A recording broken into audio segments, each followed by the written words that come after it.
Gordon Freeman in the flesh, or rather in the hazard suit. I took the liberty of relieving you of your weapons. Most of them were government property. As for the suit, I think you've earned it. The border world, Zen, is in our control for the time being, thanks to you. Quite a nasty piece of work you managed over there. I am impressed. That's why I'm here, Mr. Freeman. I have recommended your services to my employers, and they have authorized me to offer you a job. They agree with me that you have limitless potential. You've proved yourself a decisive man, so I don't expect you'll have any trouble deciding what to do. If you're interested, just step into the portal, and I will take that as a yes. Otherwise, well, I can offer you a battle you have no chance of winning. Rather an anticlimax after what you've just survived. Time to choose. Wisely done, Mr. Freeman. I will see you up ahead. So, Corporal Shepard, we meet at last. Please don't think that I've been avoiding you. A great many matters require my attention in these troubled times. I do hope you understand. And now I require a further indulgence on your part. I cannot close my report until every loose end has been tied up. The biggest embarrassment has been Black Mesa facility, but I think that's finally taken care of itself. Quite so. But there is still the lingering matter of witnesses. I admit I have a fascination with those who adapt and survive against all odds. They rather remind me of myself. If for no other reason, I have argued to preserve you for a time.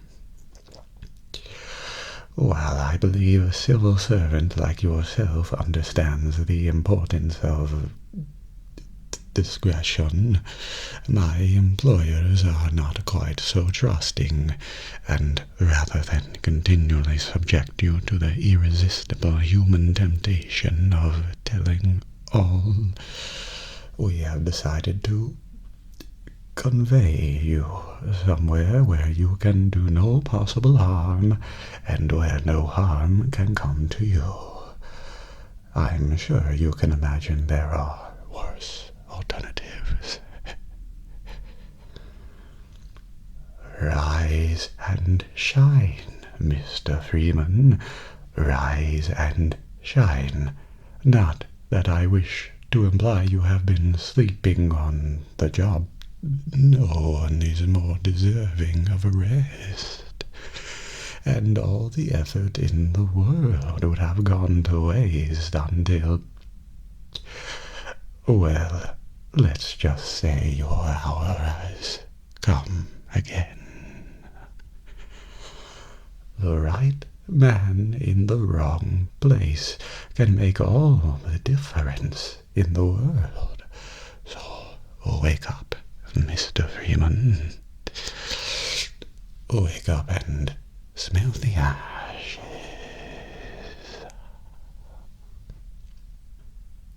Time, Dr. Freeman. Is it really that time again? It seems seems as if you've only just arrived. You've done a great deal in a small time span. You've done so well, in fact, that I've received some interesting offers for your services. Ordinarily, I wouldn't contemplate them, but these are extraordinary times. Rather than offer you the illusion of free choice, I will take the liberty of choosing for you, if and when your time comes round again. I do apologize for what must seem to you an arbitrary imposition, Dr. Freeman. I trust it will all make sense to you in the course of... well, I'm really not at liberty to say. In the meantime, this is where I get off. We'll see about that. Dr. Freeman. I realize this moment may not be the most convenient for a heart-to-heart, but I had to wait until your friends were otherwise occupied.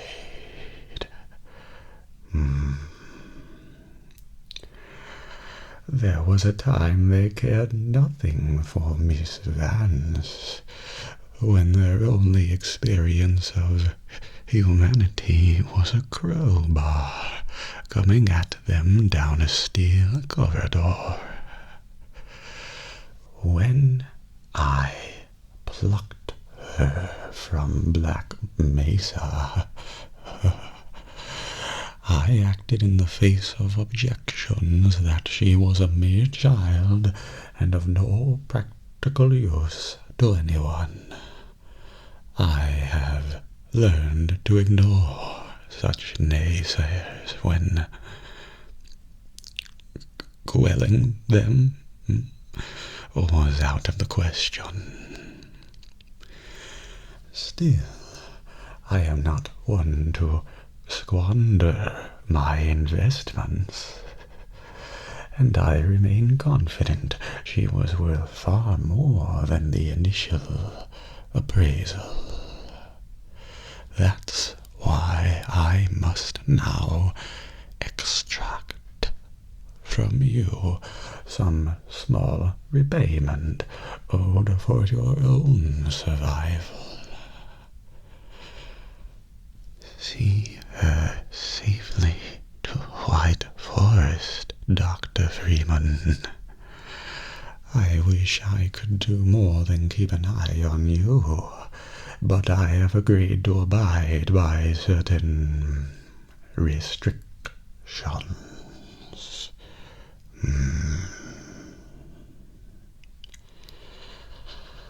Well, now, listen carefully, my dear. When you see your father, relay these words. Prepare for unforeseen consequences. Impressive work, Miss Vance. Gordon Freeman.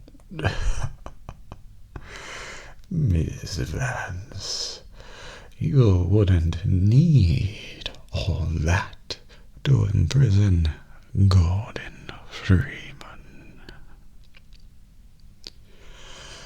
Perhaps what I am is not as important as what I can offer you in exchange for coming all this way. some believe the fate of our worlds is inflexible. My employers disagree.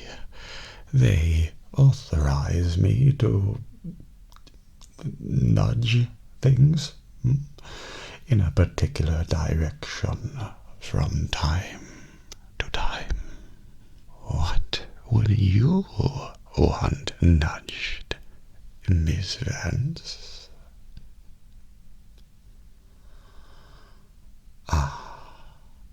That would be a considerably large nudge. Too large, given the interests of my employers. What if I could offer you something you don't know you want? We are in the future. This is the moment where you watch your father die.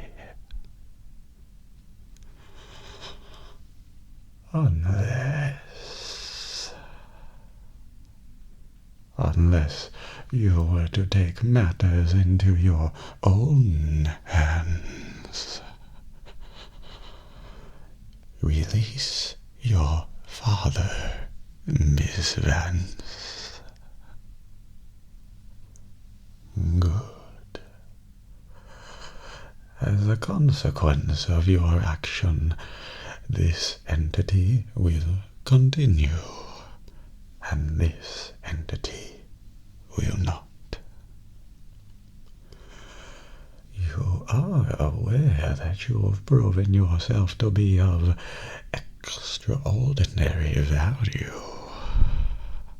A previous hire has been unable or unwilling to perform the tasks laid before him. We have struggled to find a suitable replacement until now.